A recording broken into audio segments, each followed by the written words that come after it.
folks. How many people think these are expensive? Well, I do, because when you use, I don't have a job shop or anything. I don't use them every single day, but consumables are expensive. Especially, you see these things like this is a, what,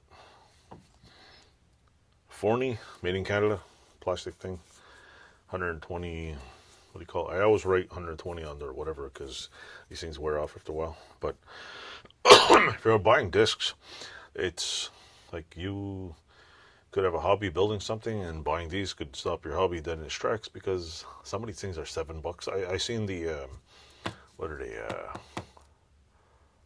furred ones, $17.99. I mean, I don't know if they're cheaper on their website, but some pricey things. Like, I don't know, do the $17 ones last longer? Maybe, but I don't buy too many. I buy if they're like $2-3 maybe. Also, but even these things, I'll show you here.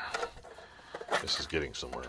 I like buying these things, cutoff discs, 4.5 inch angle grinder discs. These are DEWALT number DWA8051. They come in these little tins here. DEWALT. I've showed you on the channel these before, and so far I've probably used about 6 of these tins. The reason why I'm showing you this in this video is they were on sale this weekend.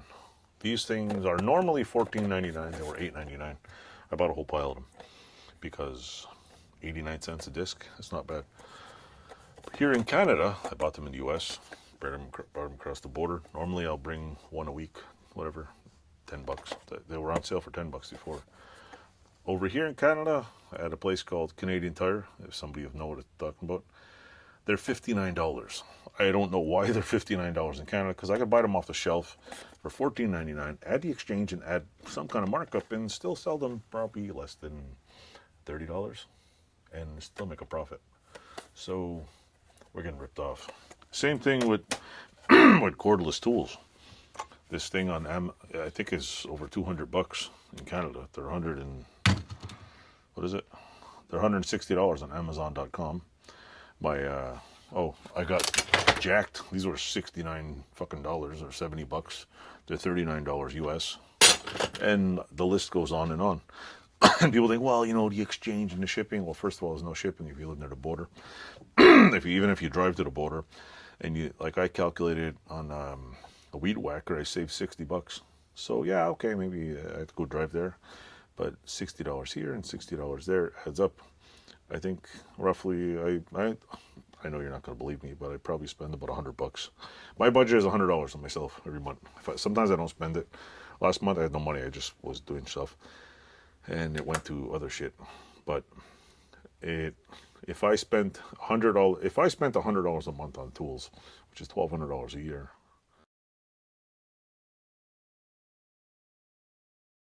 Sorry about that. Interrupted by another FaceTime call. But back to what I was saying was, if I spend $1,200 a year on tools in Canada, I'm going to lose, basically, if I were to buy everything I wanted in Canada, it would probably, the markup, the amount of money, I'd probably save about $1,000 a year buying stuff off of Amazon.com, going across the border and just picking it up every week. And just little things. Like if I buy this for $60 each, and I buy one a month, 60 times what? Let's say 59. What is it? 59 times 10 is $590. No wait, 50. Yeah, 59 times. I don't know. Anyway, 50 what? Yeah, $590 on just one of these every week, and that would be here for $500. I can buy probably, I don't know. Oh, let's see. Yeah, if I bought 52 of them, that'd be 500 and whatever. Anyway, I'm not good at math. I need a calculator in front of me. But the amount of money is actually, like I bought the what do you call it? The little blocks, the machinist blocks. Pay $39 for them, and they're over $100 each here. Even all the machinist tools is they'll double and triple the price. So if I spent $1,000 worth of tools in the U.S. last year, it would have been, I calculated, at least $1,500 more plus tax and some other exorbitant shit. So how come the prices in like Canada or U.S. are down here, and the ones in Canada went over here? Even with the latest inflation, the prices were like this, and the prices went up a little. No, the prices in Canada went up. It makes no sense. And then you factor in, okay, even the used market doesn't make any sense because some of the shit here is either inaccessible. You have to look at the U.S. used market, like Marketplace, and find tools that just basically some certain types of tools that I like are, it's basically a tool desert for certain things. Like if you want all kinds of old Reed vices and Wiltons, you got to go over to the States. There's no Reed vices or Wiltons in Canada here. I probably have a, what do you call it? Brought more Wiltons from the U.S. than, you know, or somebody's buying them, shipping them, but you can't find those. You can find a ton of record vices. Machinist stuff, it depends where you are, but if you're in the middle of a rural area, there's nobody's gonna be selling machinist stuff. Maybe there's an amateur machinist who dropped dead or something. But it's you know, like I picked up that die filer. I have yet to see a die filer on any yard sale in Canada. They're all over Ohio and wherever else, but not here. So yeah, I picked up a bunch of these grinding discs. I've tried several brands. Like I tried the Harbor Freight. If you want to blow an eye out, be my, like if you buy any Harbor Freight discs, I've tried most of them, just one or two, and it's like, yeah, you better wear a PPE. They're, yeah, and it's like you can literally cut something and watch the disc go. So I quit trying those. I tried all the different brands at Runnings. There's one or two of the other brands at Runnings that weren't bad. I tried the Diablo ones, which sucked. I burned a grinder out with that stupid thing. The thing just, like, it was one of the 4.5-inch discs. It just wouldn't cut. I don't know. Maybe I got a lemon. I don't know. But I wasn't impressed. And they're like, yeah, best foot. Everybody claims they got the best shit, but you know, clearly not made with diamonds. So I tried a bunch of other stuff.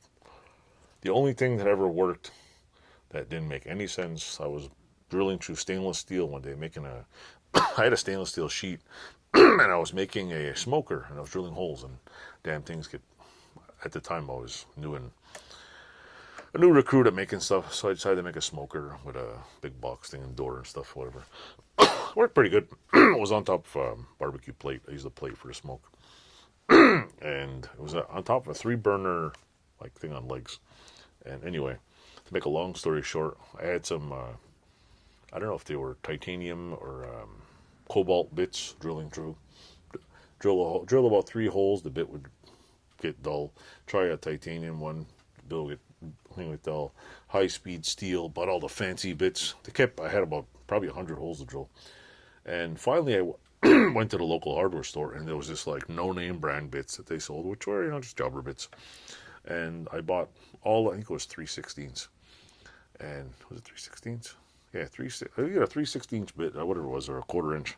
I bought all the rest of them, figuring I'm going to take thing's probably going to drill 2 holes for stainless, dull out, and I'll just keep going because I didn't feel like sharpening them. I don't think I knew how to sharpen bits at the time. But I used the first bit, which would hold like butter. I figured, okay, first one's butter, second one's like peanut butter, next one's like, you know, cement. Went through the second hole like butter. I used one bit on the rest of the job and realized that for some reason these really cheap no-name bits actually worked very good. I don't know what makes them anymore, but they were great. I was like, so I went back, I bought a whole bunch more other ones, and since they long since stopped carrying them, and I was like, oh, this sucks. So, you know, already got bought out, or just never made it anymore. So anyway, that's my story, and I'm sticking to it. So that's what I picked up. And I'll cut this in half. Don't forget to like, subscribe, and say hello to me on my channel. Leave a comment. For all the people who are up every morning watching this video, thanks for watching. Thanks for supporting. And I hope the Vino Rod gets on the road soon, because there's only one person I know that watches every video. Thanks for watching, Mr. Vino Rod. It's awesome to have at least one truly dedicated fan who's addicted to my addiction tools and making shit. It's fun. Keeps me busy. Well, I think the wife drives the wife nuts because I'm here alone. Yeah. So thanks a lot. Toodles.